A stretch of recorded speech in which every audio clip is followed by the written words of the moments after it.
노사의 최종 협상이 결렬되면서 노조가 내일 19년 만에 총파업에 들어갑니다. 정부가 최저임금 결정 방식을 지금에서 달리 이원화하고 공익위원회 정부 추천제도 폐지하기로 했습니다. 이달 25일 발표될 표준 단독주택 공시가격 산정가격이 고가 단독주택을 중심으로 대폭 오를 것으로 예고됩니다. 보유세 폭탄 우려가 제기되고 있는데 진실을 알아보겠습니다. 서울시가 소상공인들의 신용카드 수수료 부담을 최소화하기 위해 도입한 제로페이가 현장에서 외면당하고 있습니다. 이유 살펴보겠습니다. 이상으로 헤드라인입니다.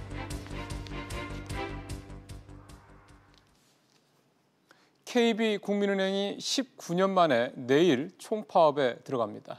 만여 명의 조합원들이 모여 파업 전야제에 현재 돌입해 있다고 합니다. 이 현장에 취재기자가 나가 있습니다. 박규준 기자. 네, 박규준입니다. 지금 내일부터 파업한다는 거죠? 체육관에 나와 있습니다. 네, 내일부터 파업한다는 거죠? 네, 맞습니다. 오전 11시 30분에 이 허인행장과 박홍배 노조위원장이 최종 협상에 나서서 5시간 동안 마라톤 협상을 벌였지만 결국 합의에 이르지 못했습니다. 어제도 두 사람은 저녁 7시부터 오늘 새벽 4시까지 10시간가량 협상을 이어갔는데요. 결국 오늘 마지막 협상까지 불발이 되면서 국민은행 노조의 파업은 피할 수 없을 것으로 보입니다. 국민은행 노조가 파업에 돌입하는 건 국민은행과 주택은행이 합병했던 2000년 이후 19년 만에 처음입니다. 협상이 타결에 실패한 쟁점은 어떤 것들입니까? 네, 성과급 지급과 페이밴드 도입, 그리고 임금 피크제 진입 시점에서 이견이 최종적으로 해소되지 않았는데요. 노조는 성과급을 통상임금의 300% 수준으로 요구했고, 사측은 처음에는 ROE의 10%를 넘어야 주겠다고 했다가 막판에 통상임금의 250% 수준으로 제한했지만 결국 결렬됐습니다. 직급별 연봉 상한제인 이 페이밴드의 경우도 노조는 기존 신입 직원에 도입한 것도 폐지하고 다른 직원에 대한 도입도 안 된다고 주장하고 있었는데 사측은 전 직급에 도입하자고 했다가 지금은 1분기 이후에 다시 논의하자고 미루고 있는 상황입니다. 임금 피크제는 부장과 지점장 그리고 부지점장과 팀장, 팀원 이렇게 이원화되어 있는데요. 지금은 각각 만 55세 생일 다음 달 1일과 만 56세 1월 1일인데 사측은 이를 지점장에 맞춰서 1년 늦추자고 요구하고 있습니다. 하지만 이렇게 되면 팀원의 경우 1개월부터 11개월까지 임피제 진입이 빨라진다고 노조는 반대하고 있습니다. 오늘 저녁에 파업 전야제가 있고 내일부터 그럼 파업에 들어가는 겁니까? 네, 지금 제가 있는 이 잠실 학생체육관에서 저녁 9시부터 파업 전야제가 열리고요. 국민은행 노조원들이 잠시 후인 6시부터 이곳에 집결해서 새벽 1시까지 전야제 행사를 이어갑니다. 어느 정도 모일지는 가늠할 수는 없지만 이 노조는 파업 찬성 인원인 만여 명 정도 조합원들이 모일 것으로 관측하고 있습니다. 사측은 파업 당일인 내일도 전 점포 정상 영업을 하고 모바일 뱅킹 등 비대면결에도 정상적으로 운영하겠다 이렇게 밝혔습니다. 또 송금과 출금 수수료를 면제해주는 방안도 검토하고 있겠다고 밝혔습니다. 지금까지 잠실학생체육관에서 SBS CNBC 박규준입니다. 정부가 최저임금 결정 구조를 32년 만에 바꾸기로 했습니다. 취재기자 연결합니다. 김성현 기자. 네, 김성현입니다. 어떻게 바꾼다는 겁니까? 네, 이재갑 고용노동부 장관은 오후 4시 30분 정부 서울청사에서 기자회견을 열고 최저임금 결정체계 개편안을 밝혔는데요. 정부는 결론적으로 최저임금 결정 구조를 이원화해 최저임금위원회를 구간설정위원회와 결정위원회로 나누는 방안을 추진합니다. 우선 전문가로 구성된 구간설정위원회에서 최저임금 인상폭을 상한과 하한 구간으로 정하게 되는데요. 이후 노사 대표 외에 비정규직과 소상공인 대표도 참여하는 결정위원회에서 최저임금안을 결정하게 됩니다. 그동안 문제됐던 이 공익위원 추천 문제도 폐지하겠다고 했다면서요? 네, 그렇습니다. 정부는 결정위원회 공익위원 추천에 있어선 정부 단독 추천권을 폐지하고 국회 또는 노사와 추천권을 공유하기로 했는데요. 결정위원회에 청년이나 여성, 비정규직 근로자 등을 공인 대표로 포함시켜 구성의 다양성을 높인다는 계획입니다. 현재 최저임금 결정 기준은 근로자의 생계비와 노동 생산성 등을 고려해서 결정이 되는데요. 앞으로는 고용 수준과 경제 상황, 사회보장급여 현황 등을 반영한다는 계획입니다. 정부는 전문가 토론회와 노사 의견 수렴 등 공론화 과정을 거쳐 이번 달 안으로 개편안을 확정할 방침입니다. 그런데 노동계는 이런 정부 개편에 대해서 반대의 뜻을 분명히 했다고 그러는데 반대 이유가 뭡니까? 네, 노동계는 정부의 최저임금 결정구조 개편 방안을 수용할 수 없다며 반대 뜻을 분명히 밝혔는데요. 한국노총은 성명에서 최저임금 당사자인 노동자의 의견보다 전문가 의견을 더 반영하겠다는 것으로 최저임금 제도를 무력화시키는 내용이라고 비판했습니다. 민주노총도 정부는 성급하고 설익은 최저임금 결정구조 개편 방안 발표를 즉각 중단하라고 촉구했는데요. 양대 노총은 오는 9일 노동자위원 워크숍을 통해 공동 대응 방안을 논의할 계획입니다. 지금까지 보도국에서 전해드렸습니다. 문재인 대통령이 청와대에서 중소벤처기업인들과 간담회를 가졌습니다. 취재기자 연결해서 오늘 어떤 얘기들 나왔는지 들어보겠습니다. 정광윤 기자. 네, 정광윤입니다. 예, 간담회 소식 전해주시죠. 문재인 대통령은 오늘 각 부처 장관들과 일부 여당 의원들이 참석한 가운데 중소벤처기업인 150여 명과 간담회를 가졌습니다. 문 대통령은 일자리 다수를 차지하는 중소기업의 고용이 늘어야 우리 경제가 살아날 수 있다고 말했습니다. 들어보시죠. 중소벤처기업이 우리 정부가 추구하는 새 경제, 사람 중심 경제의 주역입니다. 일자리도 전체 고용의 80% 이상을 차지하는 중소기업의 고용이 늘어야 해결될 수 있습니다. 오늘 지원책도 나왔습니까? 문 대통령은 4조 원 이상의 벤처펀드를 조성하는 등 현장에서 체감할 수 있도록 적극적으로 지원하겠다고 밝혔습니다. 또한 올해 스마트 공장 4,000개를 늘리고 스마트 산업단지 2곳을 조성할 예정이라며 2020년까지 중소제조업 공장의 50%를 스마트화할 계획이라고 강조했습니다. 문 대통령은 오늘 중소기업인 만남을 시작으로 대기업과 소상공인, 노동계 등 다양한 경제 주체들과 차례로 만나겠다고 말했습니다. 지금까지 보도국에서 전해드렸습니다. 정부가 1가구 1주택 비과세 요건을 강화하기로 했습니다. 취재기자 연결하겠습니다. 정인아 기자. 네, 정인아입니다. 어떻게 바뀐다는 겁니까? 네, 2년 뒤인 2021년부터 다주택자가 집을 팔고 1가구 1주택자가 되면 1주택자에 대해서 비과세가 달라진다는데요. 현재는 다주택자가 집을 다 팔고 본인이 사는 집만 갖게 되면 대부분 양도세를 내지 않습니다. 보유기간이 취득일로부터 2년 이상일 경우 양도세를 내지 않아도 된다는 세법이 적용되고 있기 때문인데요. 그런데 2021년부터는 1가구 1주택을 양도할 때 비과세 혜택을 받으려면 다주택을 보유한 기간은 제외하고 최종적으로 1주택을 보유하게 된 날로부터 2년을 보유해야 합니다. 즉 1주택이 된 순간부터 2년을 살아야 양도세를 물지 않는다는 겁니다. 장기 임대 사업을 하는 사업자에 대한 혜택도 줄어든다고요? 네, 임대사업자의 경우 본인이 사는 주택에 한해서 횟수에 제한 없이 2년 이상 살면 비과세 혜택을 줬습니다. 그런데 앞으로는 임대사업자가 2년 이상 본인이 거주한 주택을 팔 때 딱 한 번만 비과세 혜택을 주기로 했습니다. 그리고 임대료 인상 제한 요건도 신설된다는데 어떤 내용입니까? 네, 장기 임대주택에 대해 종부세 비과세, 양도소득세 중과 배제, 임대료에 대한 소득세 세액 감면 등 특례를 적용했는데요. 앞으로는 임대료 또는 임대보증금의 연 증가율이 5% 이하인 경우에만 이 같은 특례가 부여됩니다. 또 임대사업자 등록을 하면 등록 사업자는 기본공제 400만 원, 필요경기 인정비율 60%를 받을 수 있는데요. 이 역시도 임대료 또는 임대보증금의 연 증가율이 5% 이하일 경우에만 우대를 적용받을 수 있습니다. 종부세도 전반적으로 강화된다고요? 네, 그동안 종부세 완충 역할을 했던 공정시장 가액 비율이 점차적으로 상향 조정되는데요. 시행령 개정안에 따르면 주택 토지에 대한 공정시장 가액 비율이 현행 80%에서 올해 85%로 오릅니다.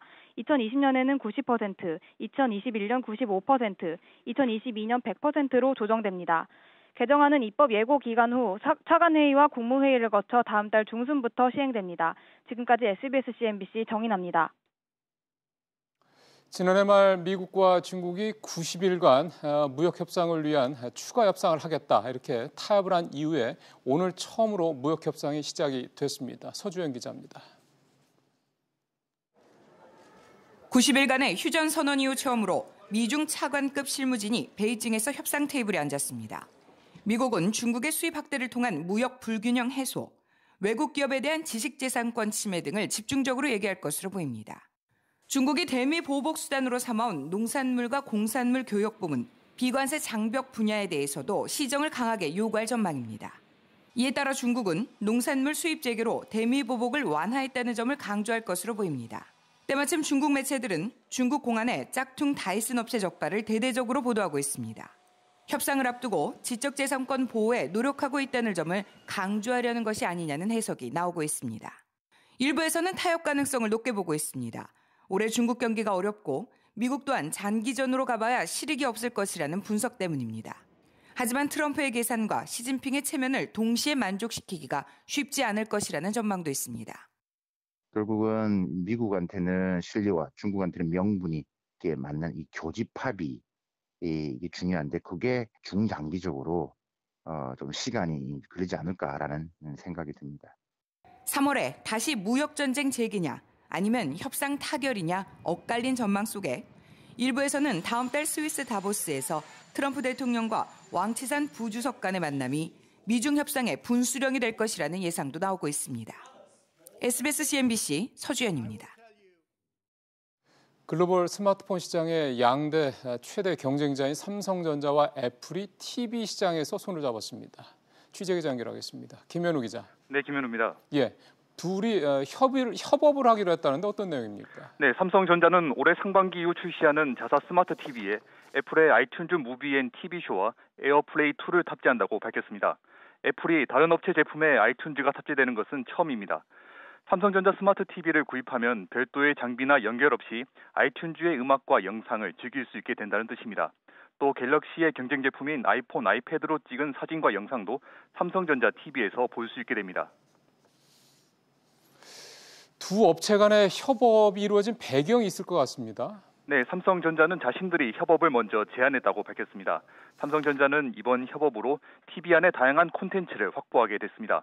하드웨어뿐 아니라 소프트웨어에서도 차별화되면서 4세대 TV 시장에서도 글로벌 1위를 지키는데 큰 도움을 받을 것으로 예상됩니다.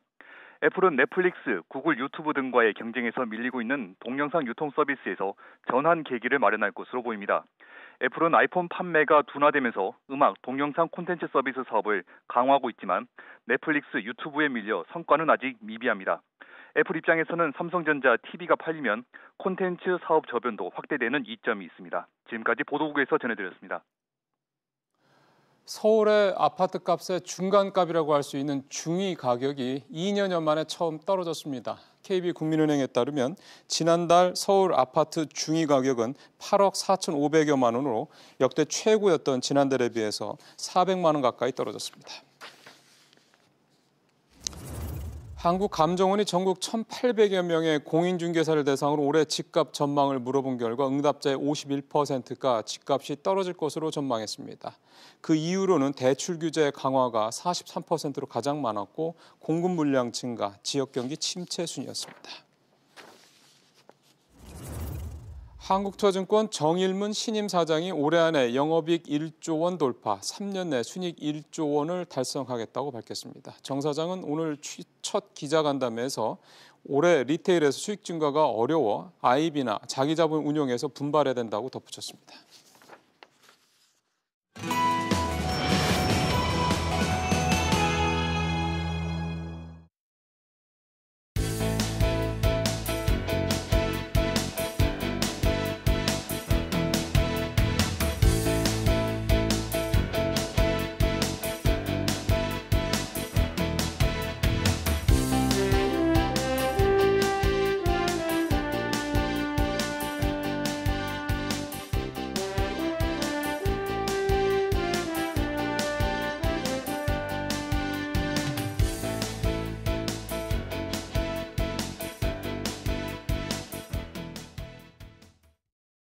예, 미중 두 나라의 무역 협상이 오늘부터 이틀간 시작이 됐습니다.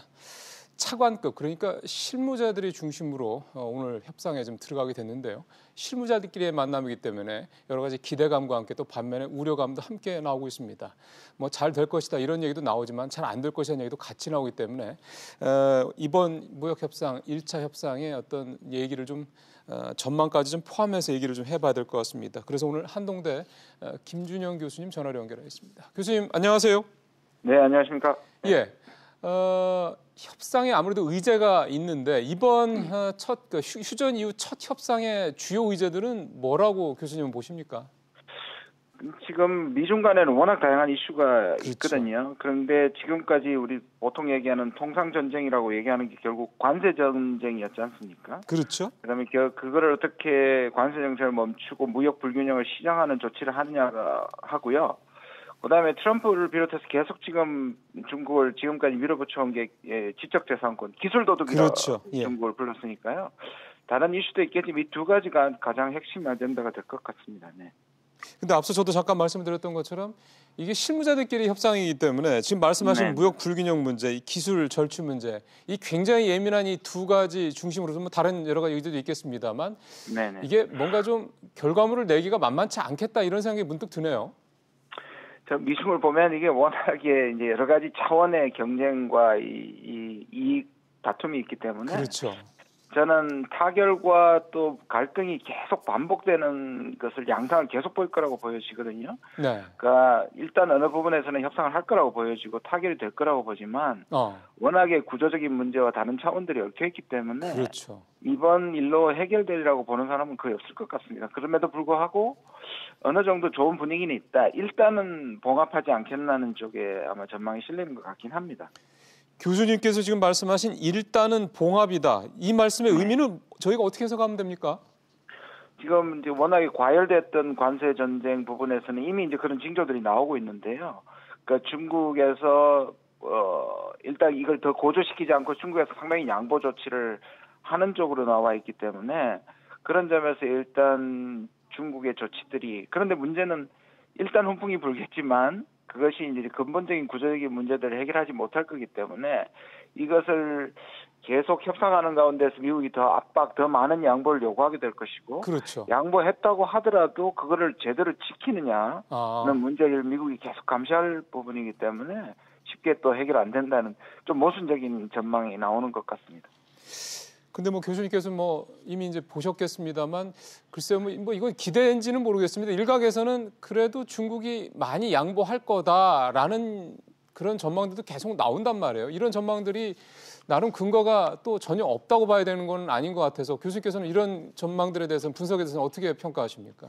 아니 지금 이미 중국에서 여러 가지 이제 그런 그 양보 조치들이나 그 언급들을 하고 있고요. 네. 그래서 뭐 바로 지금 농산물 수입을 늘린다든지 그다음에 그 관세를 부과했던 것들을 철회한다든지 또는 심지어 중국의 국가 비전인 2025 중국 제조 강국 이 부분에 대해서도 속도 조절하겠다는 의사를 여러분들 밝히고 있거든요. 예.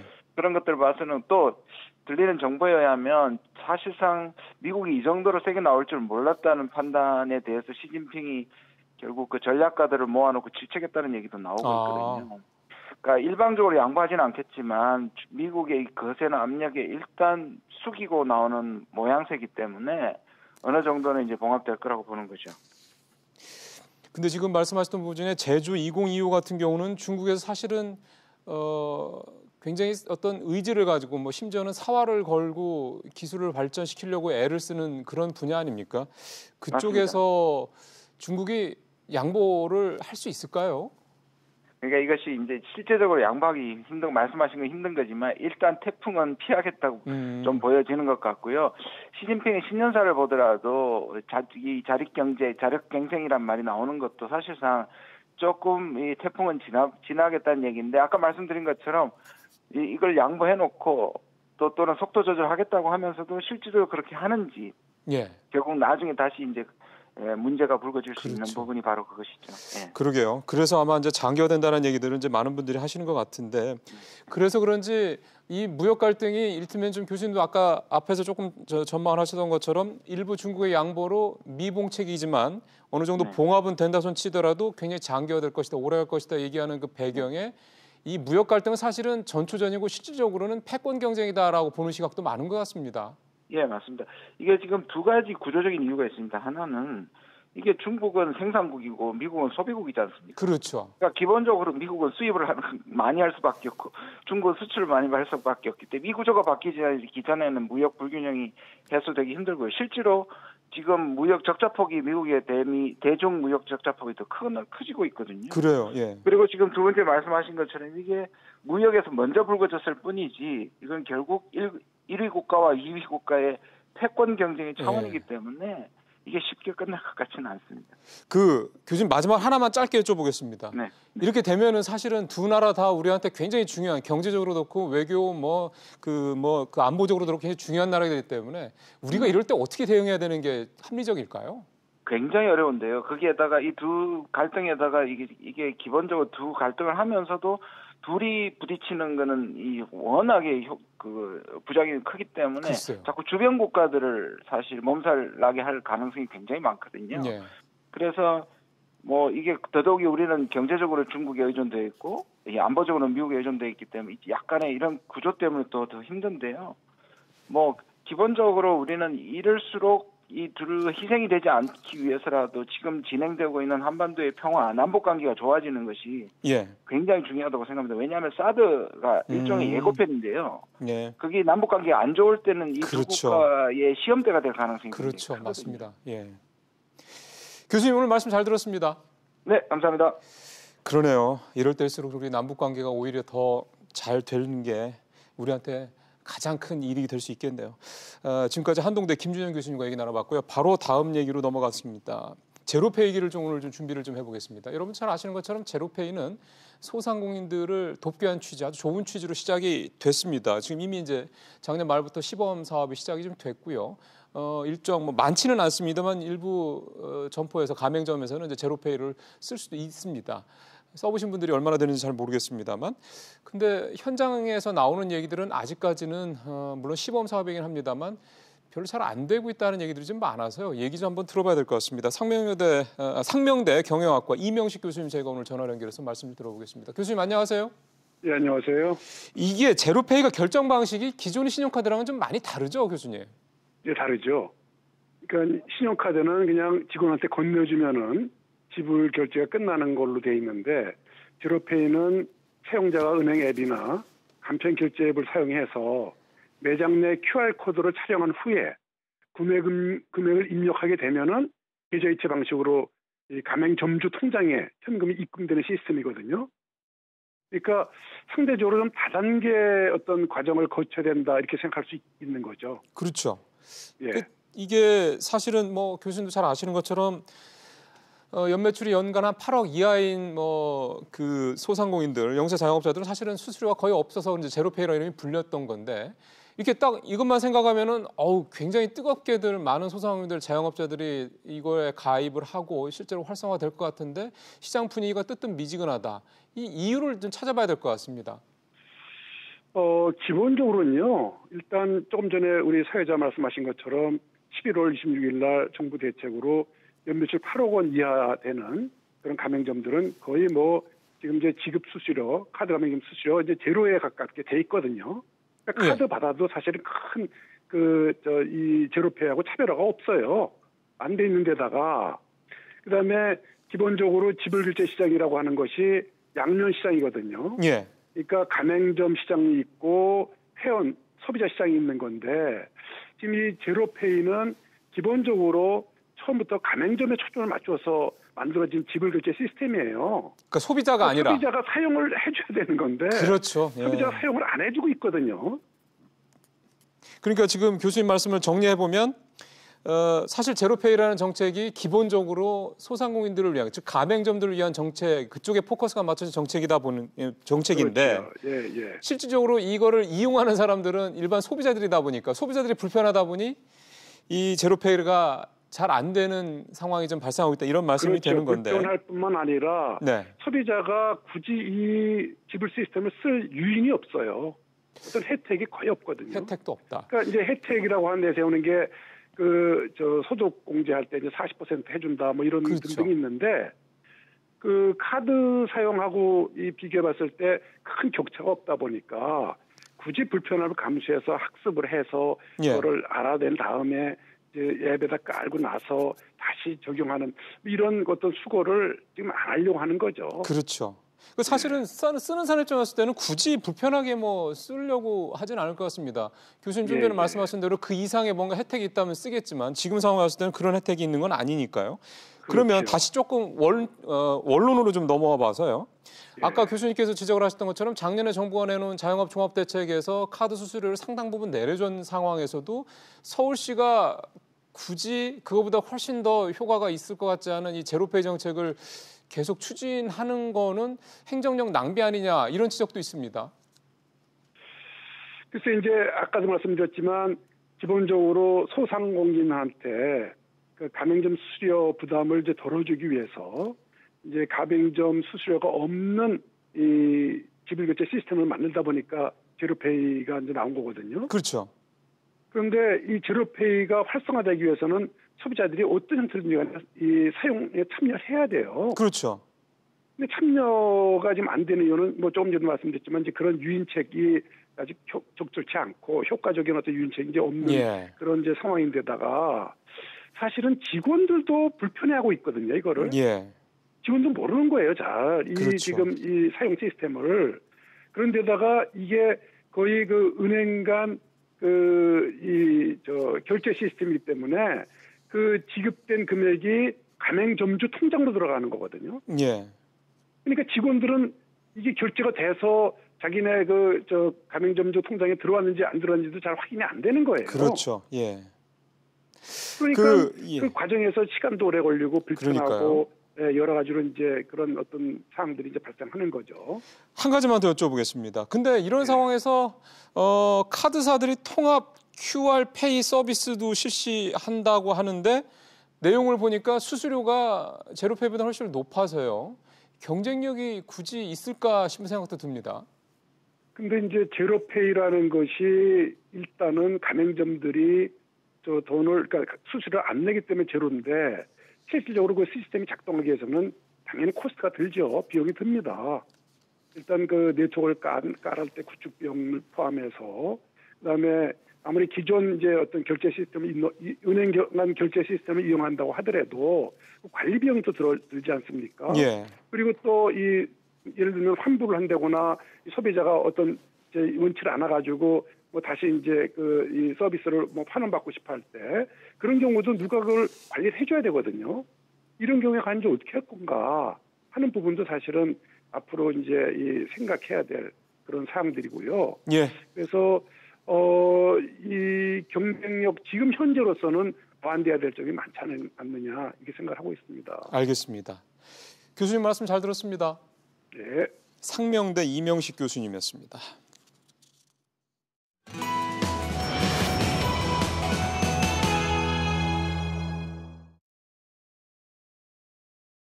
이달 25일에요. 표준 단독주택 공시가격 산정가격 말이 되게 어렵네요. 근데 쉽게 생각하시면 이제 단독주택의 공시가격이 이제 발표가 됩니다.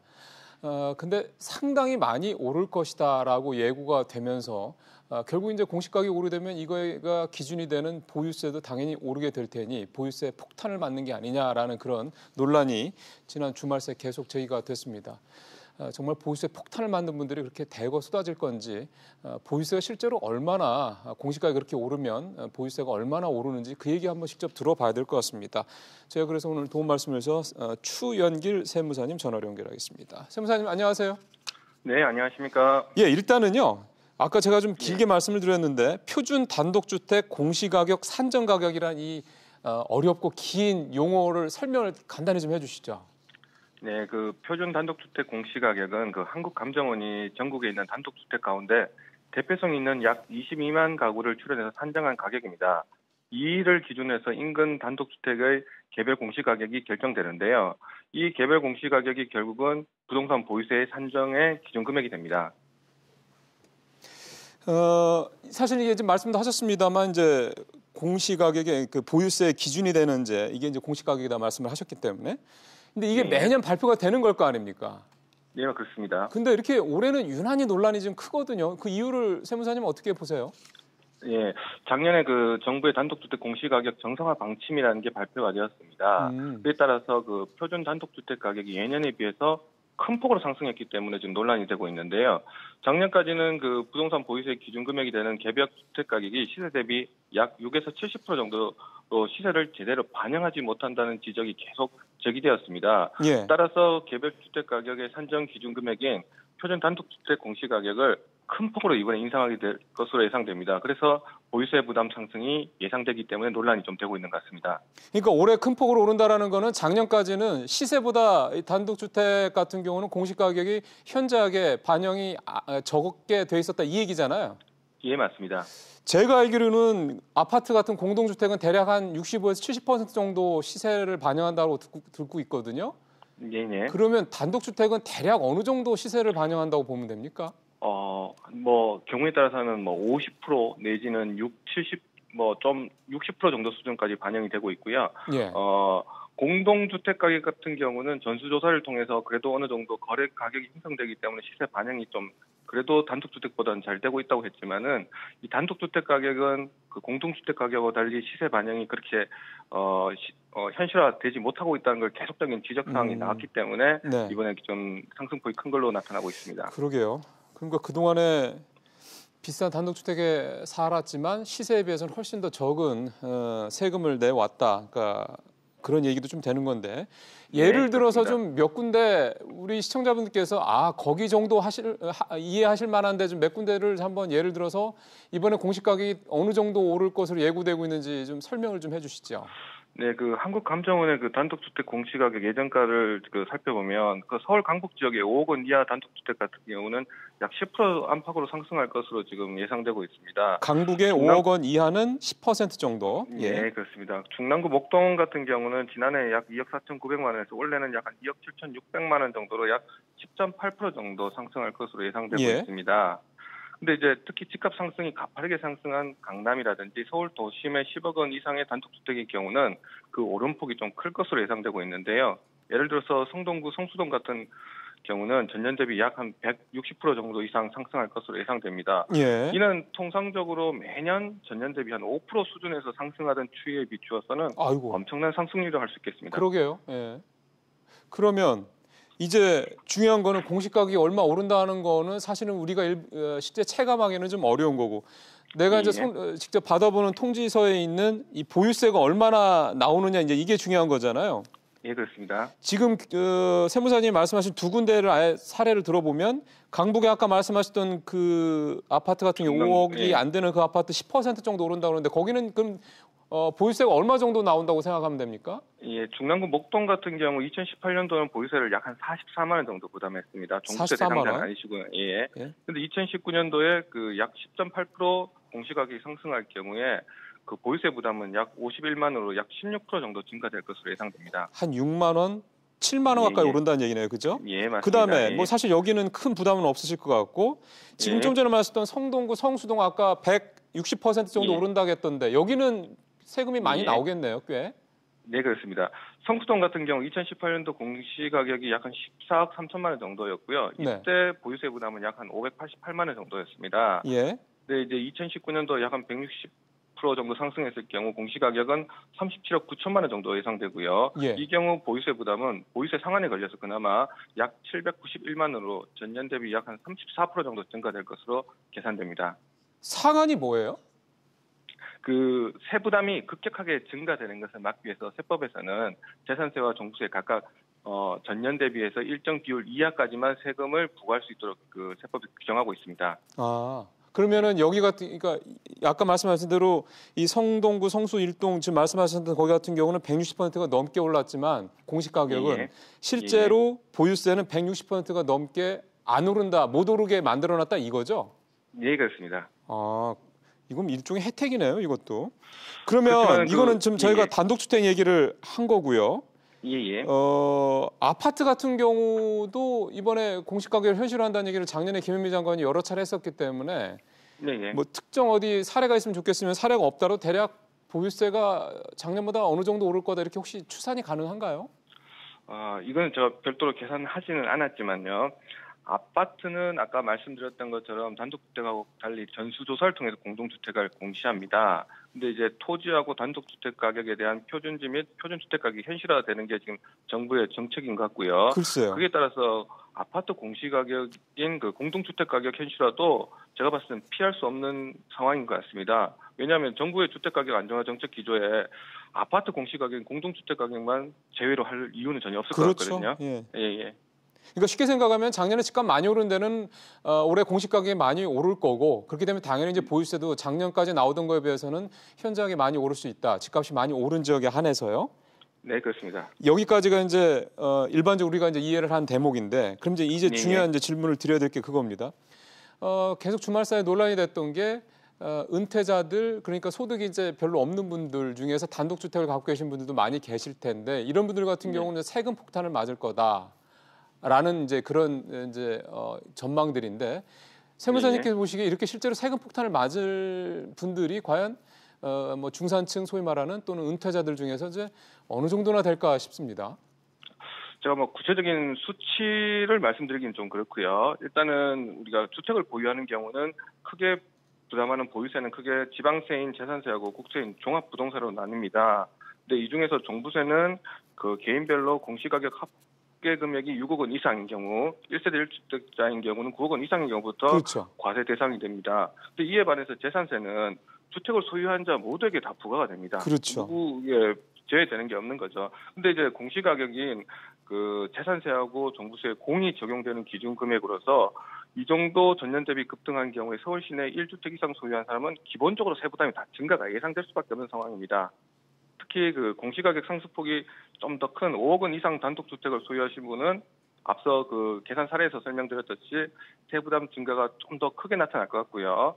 또 아울러서 이제 세금 부담뿐만 아닙니다. 이 공시가격이 상승하게 되면 건강보험료 부담 또는 기초연금 수급 자격 또는 기초연금에도 영향 미치는 게 뭐 필수 부가격적인 요인을 보입니다. 아까 그 굉장히 많이 올랐던데 사례로 세무사님 말씀하신 데가 성동구 성수 1동에 있는 한 단독주택인데 그게 아까 37억 정도 된다고 말씀하셨고요. 집값이. 예, 맞습니다. 그게 작년에 14억 정도 그 공시지가가 14억 정도 할 때 작년에 냈던 세금 588만 원인데 올해는 791만 원 낸다라고 지금 아까 말씀을 하셨잖아요. 예, 맞습니다. 그러니까 단순 계산하면 대략 한 200만 원 조금 넘게 이제 세금이 늘어나는 건데 집값은 160%가 넘게 뛰었지 않습니까? 예, 맞습니다. 이 정도 가지고 보유세 폭탄이라고 얘기하는 건 좀 과한 거 아닙니까? 다만 이제 그 정부에서는 원래 세법 개정을 통해 가지고 종부세에서 그 상한 부담을 좀 더 확대를 했습니다. 이제 정부에서 이제 당초 의도대로 그 다주택자 그리고 3주택 이상자에 대해서는 앞서 설명드렸던 그 세부담 상한 제도를 좀 더 200%, 300%까지 확대하는 걸로 세법 개정을 통해 가지고 그렇게 된다면 제가 좀 전에 계산해드렸던 거는 종전 150% 기준을 적용했을 그렇죠. 경우인데 좀 더 확대되기 때문에 세부담 증가가 좀 예상 폭이 좀 더 클 것으로 예상됩니다. 그러니까 기본적으로 지금까지 여러 가지 고가의 주택에 살면서도 시세에 걸맞지 않는 세금을 냈던 분들 그런 분들에 대해서는 앞으로는 세부담이 계속 커질 수밖에 없는 구조로 정부가 정책을 펼치고 있다 이렇게 이해하면 되겠군요. 네, 맞습니다. 알겠습니다. 세무사님 말씀 잘 들었습니다. 네, 감사합니다. 지금까지 추연길 세무사와 얘기 나눠봤습니다.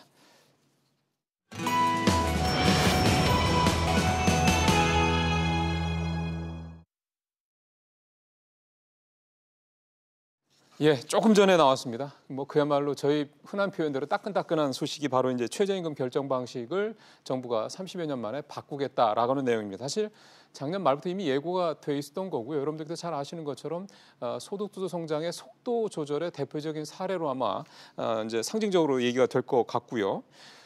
어떻게 바꾸겠다는 건지 그리고 이렇게 바꾸는 게 실질적으로 여러 가지 현재 상황에서 봤을 때 적절한 방식이 되고 실효성이 있을지에 대한 부분들을 짚어봐야 될 겁니다. 그래서 오늘 도움 말씀 위해서 국민대 법대 이광택 명예교수님 자리에 모셨습니다. 어서 오십시오, 교수님. 네, 안녕하십니까. 일단은 간단하게 뭐 내용을 정리를 해보면 상하 구간을 이제 설정하겠다. 최저임금의 상하 구간을 설정하겠다. 그리고 최종 결정을 기존에 한 번에 한 군데서 그 최저임금위원회에서 하던 걸 이제는 이원화해서 결정위원회 구간을 먼저 결정하고 그 다음에 결정위원회가 결정하고 이렇게 이원화하겠다.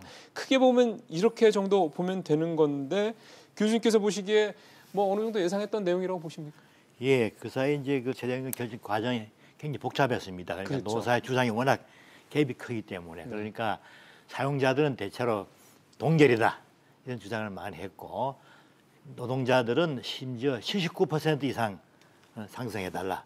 이렇게 이제 굉장히 갭이 너무 컸기 때문에 그러니까 처음부터 이제 게임이 안 되는, 대화가 안 되는 그런 경우가 많았죠. 그러니까 30여 년 했지만은 실제로 합의한 경우는 7분밖에 없었습니다.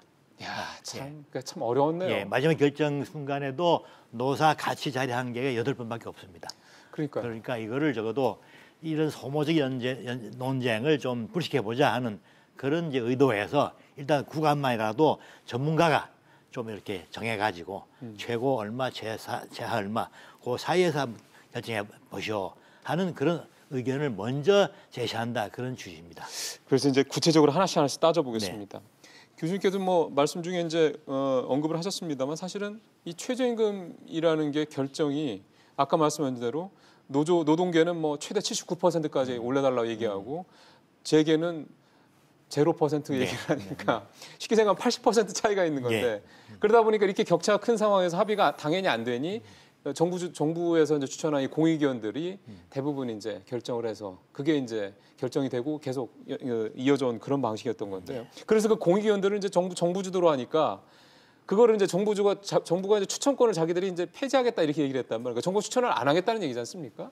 이게 괜찮은 건가요? 그게 지금 확정된 것은 아니고요. 아니지만, 일단 그 초안, 논의 초안으로 제출했는데, 그러니까 정부가 단독 추천하는 것을 좀 폐지하겠다. 네. 그래서 국회도 좀 관여를 하고 노사도 관여를 하고 뭐 그렇게 확정된 안은 아닙니다. 어떻든 간에 그렇게 되어 있는데 그러더라도 그러니까 이제 그 구간 이제 그 결정하는 과정에서 역시 또 전문가들이 가기 때문에 역시 공익위원들이 중심이 돼서 또 판단을 한다. 이런 비판은 그대로 남게 됩니다. 이것은.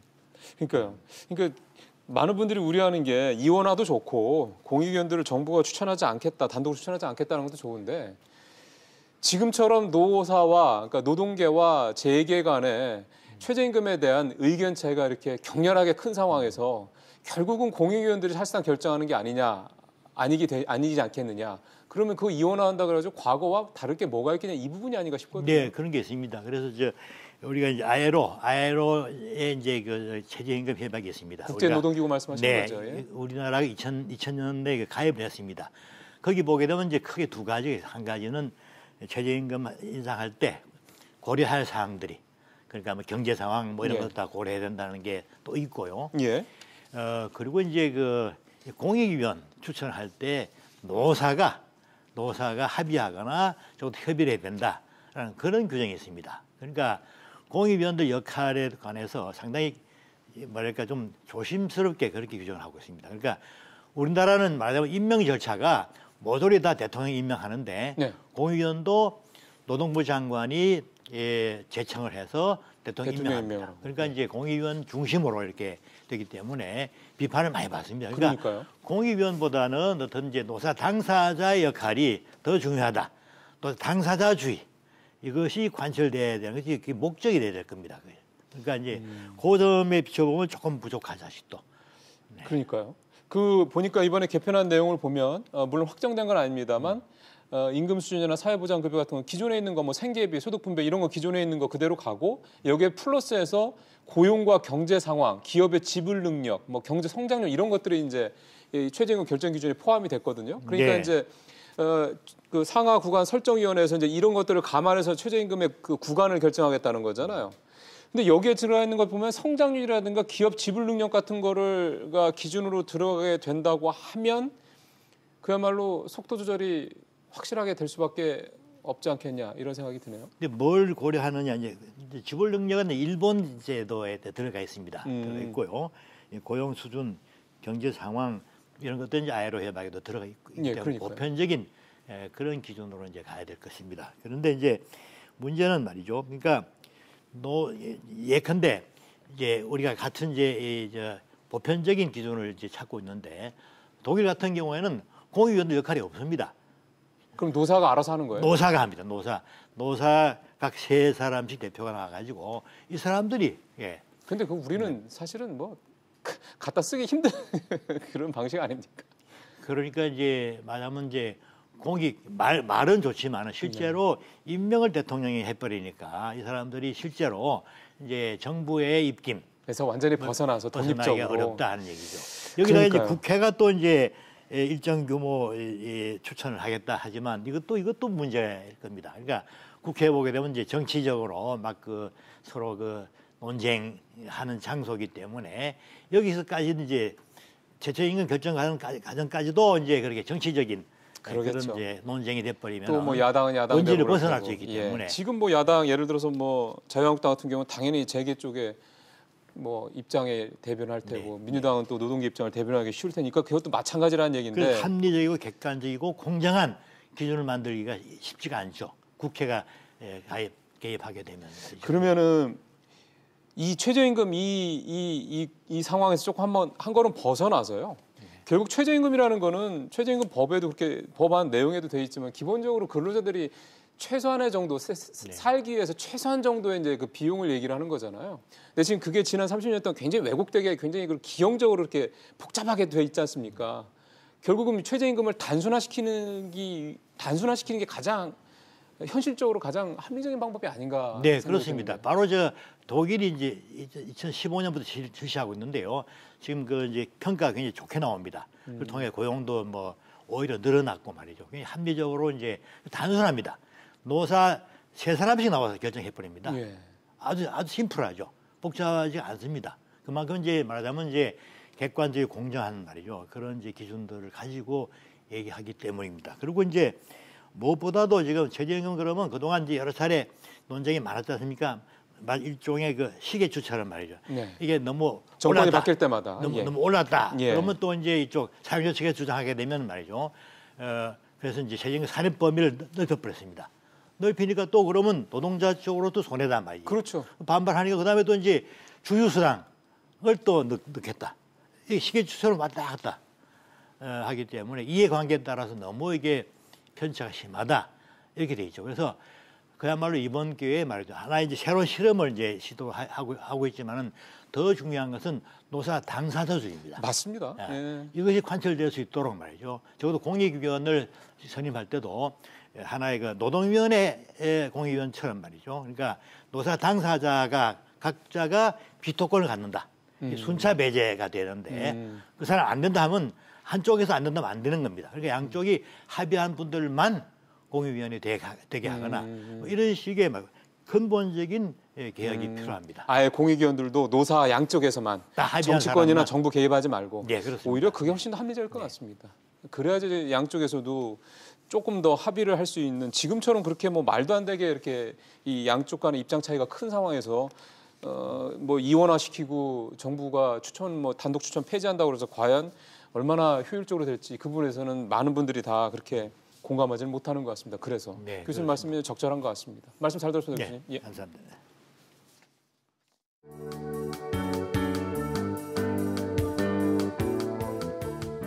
안녕하세요. K웨더 라이프스타일 리보 박유라입니다. 한파가 주춤한 사이로 역시나 미세먼지가 말썽인데요. 오늘도 입자가 작아 건강에 해로운 초미세먼지 농도가 종일 높게 나타났습니다. 내일 아침까지도 먼지 농도가 나쁨 수준을 유지하며 대기질이 탁하겠는데요. 출근길 마스크를 챙기시는 게 좋겠습니다. 다만 오후부터는 다시 보통 수준을 회복하겠습니다. 한편 대기의 건조함이 장기간 이어지고 있습니다. 화재 사고가 많이 발생하고 있는 만큼 불씨 관리에 각별히 유의하셔야겠습니다. 한편 내일은 따뜻한 옷차림이 필요합니다. 오후부터 찬바람이 유입되면서 다시 추워지겠는데요. 낮 동안 중부 내륙은 영하권을 보이는 곳이 있겠고요. 모레 아침은 서울의 기온이 영하 9도까지 내려가는 등 반짝 추위를 보이겠습니다. 하지만 목요일부터는 다시 평년 기온을 회복하면서 추위가 차츰 누그러지겠습니다. 내일은 중국 북부지방에서 확장하는 고기압의 영향을 차차 받겠습니다. 중부지방 가끔 구름 많겠지만 밤 한때 충남 서해안은 가끔 눈이 날리겠고요. 아침에 한파특보가 지속되는 등 추위가 계속되겠습니다. 동해안 대기가 건조한 가운데 바람까지 강하게 불겠습니다. 남부지방 가끔 구름만 지나겠습니다. 다만 호남과 제주도는 밤 한때 산발적인 눈이 날리는 곳이 있겠습니다. 당분간 대체로 구름 많겠고요. 목요일과 금요일에는 제주도에, 토요일에는 남부지방에 비가 내릴 것으로 전망됩니다. 날씨였습니다. 79%를 올려달라는 노동계의 최저임금 주장. 반면에 재계는 0%로 하자. 경기도 어려운데. 두 양자 간의 최저임금에 대한 인식 차이는 79%입니다. 거의 80%죠. 이게 좁혀지기 힘들죠. 근데 이 함정에서 조금 나와서 보면은요. 여기에 정부라든가 정치인이 개입하는 데서 이 갭이 줄어들 것 같지는 않습니다. 오히려 너네 둘이 알아서 한번 해봐라라고 완전히 놔줘서 노사 양측이 최저임금을 결정할 수 있도록, 그러니까 끝장 토론이 됐든 뭐가 됐든 간에 날밤을 새든 간에 뭐가 됐든 간에 하도록 한번 놔둬보는 건 어떨까 싶은 생각도 듭니다. 최저임금 결정 방식 이원화한다. 정부의 단독 추천권 공익위원, 단독 추천권 폐지하겠다. 글쎄요. 과연 효과가 있을까요? 차라리 두 사람들한테 맡겨서 너네들이 알아서 결정해라 라고 하는 게 오히려 가장 효과적인 방법이지 아닐까라는 그런 대안도 한번 생각해 보겠습니다. 마치겠습니다. 내일 뵙겠습니다.